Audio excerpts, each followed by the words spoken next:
Kaway-kaway, Team Rosa. Frequently asked questions naman po tayo from our follower, kay Sofronio Orense Enriquez. Shoutout sa iyo, Sofronio, pati na kay Mark Anthony Mosuela. Ang katanungan ni Sofronio ay ito: ano po ang code para sa automatic vehicle? Ang pagdedetermine po kung automatic or manual transmission vehicles ang pwede nating huin ay doon po natin makikita sa Practical Driving Course Certificate na binibigay sa atin ng driving school.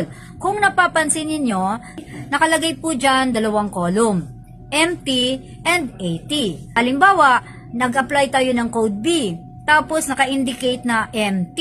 So, ibig sabihin po, pwede tayong magmaneho ng light passenger vehicles up to 5,000 kilograms ang gross vehicle weight at hanggang 8 seating capacity. MT ang naka-indicate, you can drive both manual and automatic vehicles.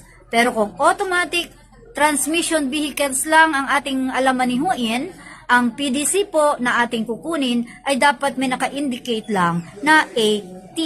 We are limited to driving automatic transmission vehicles. Whether yan po ay motorsiklo may sidecar, light passenger vehicles, at iba pa.